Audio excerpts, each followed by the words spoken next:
हम लोग आंध्र प्रदेश की बात करते हैं। आप इसमें देख लीजिए कि आपको लाल, हरा, नीला और काला 4 अलग अलग रंग के चिन्ह दिख रहे होंगे, प्रतीक दिख रहे होंगे। और इसमें टोटल 50 स्थलों को चिन्हित किया गया है जहां से जैन विरासत से संबंधित मंदिर, अभिलेख, मूर्तियां और महाविहार की प्राप्ति हुई है।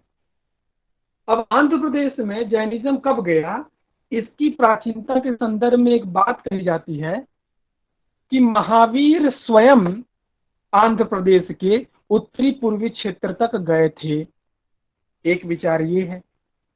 दूसरा ऐतिहासिक विचार है कि अशोक का पौत्र संप्रति, देखिए, अशोक के दादा स्वयं जैनी थे और अशोक का पौत्र संप्रति भी बाद में जैनी हो गया था। तो ये दूसरा ऐतिहासिक साक्ष्य हो गया। तीसरा, कलिंग राज खारवेल की चर्चा तो आप लोग जानते ही होंगे, जो उड़ीसा के थे। उनका सीमा विस्तार, उनकी जो सीमा है वो आंध्र प्रदेश के उत्तरी हिस्से तक जाकर के लगती थी। तो उनके कारण भी जैन धर्म का प्रचार प्रसार 200 ईसा पूर्व में गया। और एक 12वीं शताब्दी के लेखक हुए, जैन धर्म से संबंधित है ये, धर्ममित्र। उनके अनुसार 12वें तीर्थंकर वसुपूज्य के समय जैन धर्म तो वहां जा चुका था। अभी मैंने बोला कि महावीर गए थे, अशोक के पौत्र का बोला, कलिंग राज खारवेल का बताया, और धर्ममित्र 12वीं शताब्दी के एक लेखक है, उनके अनुसार तो 12वें तीर्थंकर, मतलब महावीर तो 24वें थे, 12वें तीर्थंकर वसुपूज्य के समय ही आंध्र प्रदेश में जैनिज्म जा चुका था। और महावीर के संदर्भ में तो मैंने बताया कि उस समय आंध्र प्रदेश में आ चुके थे। आज अगर आंध्र प्रदेश में आप बोले, ये तो हो गई वो व्याख्या कि कौन कौन किन किन कारणों से जैनिज्म वहां गया।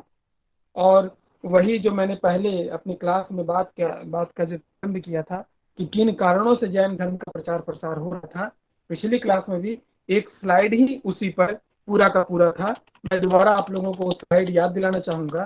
हमेशा एक क्लास को दूसरे क्लास से जोड़ने की आदत रखिए, आइसोलेट आप नहीं कर सकते हैं। ये स्लाइड आप लोगों को याद होगी। Why they started to shifting from land of the of their origin, क्यों वो एक स्थान से जहां उनकी उत्पत्ति हुई वहां से वो कहीं और जाना शुरू हुए। और मैंने इस माइग्रेशन अर्थात विस्थापन या स्थान परिवर्तन के संदर्भ में लंबी चौड़ी बात कही थी। तो आंध्र प्रदेश के संदर्भ में हमें यही बात समझनी चाहिए कि क्यों उनका जैन धर्म का प्रचार प्रसार हो रहा है, क्योंकि ज्यादा से ज्यादा धर्म, हमारे धर्म को लोग फॉलो करने लगे और हमारा स्थान स्थापित हो। हर एक जैन गुरु ये प्रयास करता रहा हमेशा कि किस प्रकार से हम राजकीय जो व्यवस्था है उसमें प्रवेश पा सकें। क्योंकि सभी को पता है, चाहे हम बात प्राचीन काल की कर रहे हो चाहे आज की कर रहे हो, जितने ज्यादा आप राजनीतिक क्षमता, राजनीतिक न्यूक्लियर उनके सेंटर के बीच चले जाएंगे, उनसे आप जुड़ जाएंगे, चाहे वो आपके संबंध हो, चाहे आपका स्वयं कोई पद हो, आपको हर एक प्रकार की वो सुविधा मिल सकती है जिसकी उम्मीद आप करते हैं। मुझे उम्मीद है कि आप मेरी बात को समझ रहे होंगे। तो बहुत लंबी चौड़ी बात है। आंध्र प्रदेश के संदर्भ में बहुत सारे क्षेत्र हैं। कुलपगजी तीर्थ है नल्लगोंडा में, गुम्मिलूर तीर्थ है, वहां तीर्थ बोलते हैं जैन धर्म के स्थलों को।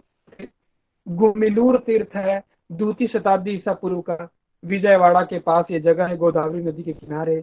ये भी जैन धर्मों का, जैन स्थल का केंद्र है। अंचत करके एक जगह है गोदावरी के पास ही, गोदावरी नदी के किनारे ही। अनंतपुर एक जगह है जहां से कई जैन तीर्थंकरों की प्रतिमाएं प्राप्त हुई। बोधन नाम की एक जगह है, निजामाबाद जिला है आंध्र प्रदेश का, वहां पर भी देखा गया कि बहुत सारे जैन धर्मों से संबंधित प्रतिमाएं और मोनेस्ट्रीज की हमें उपलब्धता हुई है। आपको शायद पता हो, गंग डायनेस्टी आपने सुना होगा, गंग राजवंश। आप लोगों ने गंग राजवंश?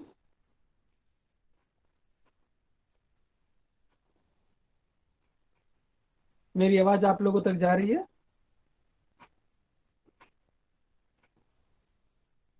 Yes sir. गंग राजवंश के संस्थापक का नाम क्या था? कोई बताएगा? चलिए दूसरा टास्क है, कल तो चर्चा सर करेंगे। हाँ बोलिए। वज्रहस्त पंचम थे। जी जी जी।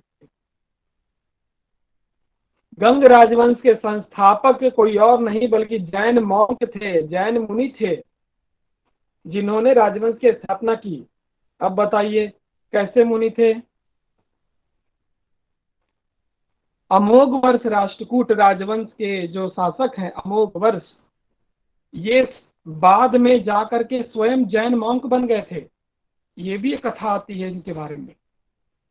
तो इतने सारे बड़े बड़े राजकीय क्षमता वाले लोग जब जैन धर्म को स्वीकार कर रहे हैं, तो आप स्वयं समझिए कि उस क्षेत्र में जैन धर्म का प्रचार प्रसार क्यों ना हो। तो आंध्र प्रदेश के संदर्भ में कुल इतनी ही बातें मैं करना चाहता था। अब हम लोग कर्नाटक के संदर्भ में बात करें।